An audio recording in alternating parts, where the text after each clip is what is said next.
प्रणाम चाचा भैया लोग। हम आप सबके बेटी सलोनी कुमारी आप सबके प्यार दुलार से बहुत आगे बढ़ल चाहतानी। और चलिए मैं आप सबको एक नया गाना सुनाती हूँ कि जाओ जाओ सखी भैरो भैया के बोलाओ रे, जाओ जाओ सखी भैरो भैया के बोलाओ रे, आओ रे मलिनिया बिटिया मैया के मनाओ रे, आओ रे मलिनिया बिटिया मैया के मनाओ रे, जाओ जाओ सखी भैरो भैया के बोलाओ रे,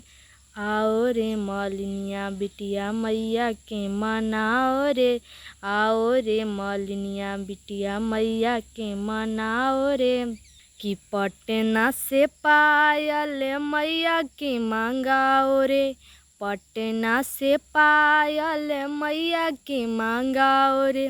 आओ रे मलिनिया बिटिया मैया के पहनाओ रे, आओ रे मलिनिया बिटिया मैया के पहनाओ रे, आओ रे मलिनिया बिटिया, कि जाओ जाओ सखी भैरो भैया के बोलाओ रे, जाओ जाओ सखी भैरो भैया के बोलाओ रे, आओ रे मलिनिया बिटिया मैया के मनाओ रे, आओ रे मलिनिया बिटिया मैया के मनाओ रे, बक्सर से बाली मैया के मांगाओ रे, बक्सर से बाली मैया के मांगाओ रे, आओ रे मलिनिया बिटिया मैया के पहनाओ रे, आओ रे मलिनिया बिटिया मैया के पहनाओ रे, आओ रे मलिनिया बिटिया, कि जाओ जाओ सखी भैरो भैया के बोलाओ रे, आओ रे मलिनिया बिटिया मैया के मनाओ रे, आओ रे मलिनिया बिटिया मैया के मनाओ रे, आओ रे मलिनिया बिटिया, कि सुनी महतारी बोली कैसे बिसारी, करी हम कैसे विदाई हो, हट जाई जे नेह के छाया,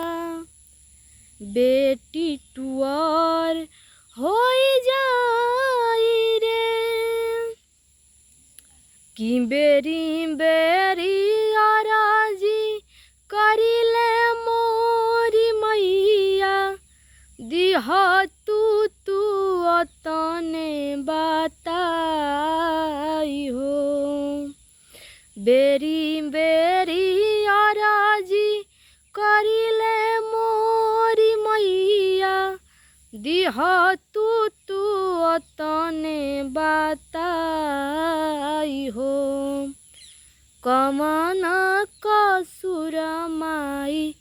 हमें बिसरवलू, कि कमन कसुर माई हमें बिसरवलू, ले ताड़ू बेटा से विदाई हो, कि नवदीन संघवा में रहलू वे मैया, तोड़लू तू ममता के डोर हो, तब नाही तना समझ हम पवनी, चली जइबू हमनी के छोड़ हो, कुपावा कपुत हम जानिल माई, माई ना हो खेली कठोर हो, कुपावा कपुत हम जानिल माई, माई ना हो खेली कठोर हो, कवन कसुर माई हमें बिसरवलू, ले ताड़ू बेटा से विदाई हो। ये मेरा दूसरा गाना था। और पहला गाना तो मैं आप सबको सुनाई और ये मेरा दूसरा गाना था। आप सबको कैसा लगा आप लोग कमेंट सेक्शन में ज़रूर बताइएगा। तो चलिए यहीं पर वीडियो को एंड करते हैं और फिर मिलते हैं कल।